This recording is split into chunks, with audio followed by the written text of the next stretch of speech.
যখন একঘেয়েমি মাছ মাংস এবং কষা কষা রান্না খেয়ে আর মনটা ভালো লাগে না, তখন কিন্তু এরকম একটা সিম্পল রেসিপি খুবই দরকার।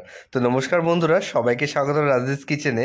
জানি না আপনারা কে কে এই মাছটা চিনতে পারছেন। মাছটাকে বাছা মাছ বলা হয় এবং এই বাছা মাছটা খেতে অত্যাধিক সুস্বাদু এবং এর মধ্যে কাটার পরিমাণও অনেকটাই কম থাকে এবং এই মাছটা খুবই কম মার্কেটে অ্যাভেলেবেল থাকে, কিন্তু যখনই হয় তখনই কিন্তু আমরা এই মাছটা নিয়ে আসি। তাই জন্য ভাবলাম আজকে এই রেসিপিটা আপনাদের সাথে শেয়ার করা যাক। তো প্রথমে বাছা মাছগুলো ভালো করে কেটে ধুয়ে নুন এবং হলুদ দিয়ে আমরা ম্যারিনেট করে নিয়েছি এবং অন্যদিকে কড়াইতে সর্ষের তেল গরমের জন্য বসিয়ে দিয়েছিলাম। তেলটা একটু গরম হলে ম্যারিনেট করা মাছটাকে আমরা একে একে ছেড়ে দেবো এবং একটা পিঠ ভালো করে ভাজা হয়ে গেলে অন্য পিঠটা পাল্টে ভালো করে লাল লাল করে ভেজে নেবো।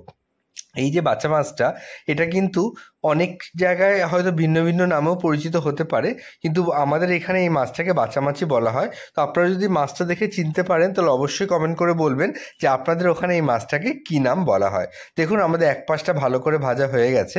এরপর আমরা মাছটাকে জাস্ট আলতো হাতে পালট করে অন্য পাশটা ভালো করে ভেজে নেব।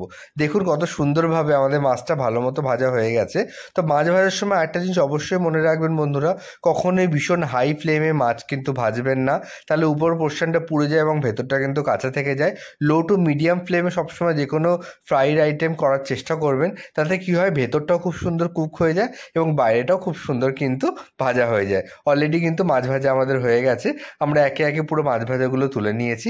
এরপরে যে মাছ ভাজার যে তেলটা থাকবে, তারপরেই কিন্তু পরবর্তী রেসিপির যে পার্টগুলো সেটা আমরা করব। তো আমাদের মাছ ভাজার পরে যে তেলটা অবশিষ্ট থাকবে, তার মধ্যে প্রথমে আমরা কালো জিরে ফোড়ন দিয়ে নেব।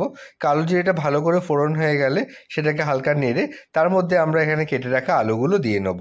এই পুরো রেসিপিটি আমরা আজকে প্রচণ্ড আগেই বলেছি যে একদম কোনো স্পাইসি বা কোনো ধরনের কষা রেসিপি নয়, এটা ভীষণই সিম্পল রেসিপি। তো পুরো রেসিপিটি আমরা এখানে আলু এবং বেগুন দিয়ে এবং আদা এবং কালো জিরে ফোড়ন দিয়ে আমরা পুরো রেসিপিটি রান্না করব। এতে বেশি উপকরণও লাগে না এবং এটি ভীষণ স্বাস্থ্যকর একটি রান্না।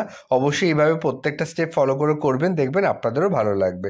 তা আলুটা হালকা ভাজা হয়ে গেলে আমরা এর মধ্যে একটুখানি আদা বাটা দিয়ে নেব এবং এর মধ্যে একটু জিরে গুঁড়ো, ধনে গুঁড়ো এবং হলুদ গুঁড়ো দিয়ে এবং সামান্য পরিমাণ নুন দিয়ে আমরা ভালো করে এই মশলাটাকে কষাতে থাকবো যতক্ষণ না পরিমাণে মশলার একটা কাঁচা গন্ধ চলে যায় এবং আদাটাও ভালো করে ভাজা ভাজা হয়ে যায়।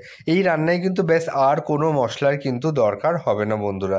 ভালো করে এই মশলাটাকে আলু দিয়ে ভালো করে একটু হালকা ভাজা ভাজা হয়ে গেলে আমরা যে কেটে রাখা বেগুনগুলো ছিল, এই বেগুনগুলো এর মধ্যে দিয়ে নেবো। এই বেগুনটা কিন্তু আমাদের গাছেরই বেগুন বন্ধুরা, এটা কিন্তু কেনা নয়। অবশ্যই আমরা মাঝখানে আমাদের বাগানের একটা ভিডিও শেয়ার করেছিলাম, সেখানে আপনারা হয়তো দেখতে পারবেন। তো আমাদের এই গাছের বেগুন দিয়ে এবং আমাদের গাছের কাঁচা লঙ্কা দিয়ে কিন্তু আজকে পুরো রেসিপিটা হচ্ছে।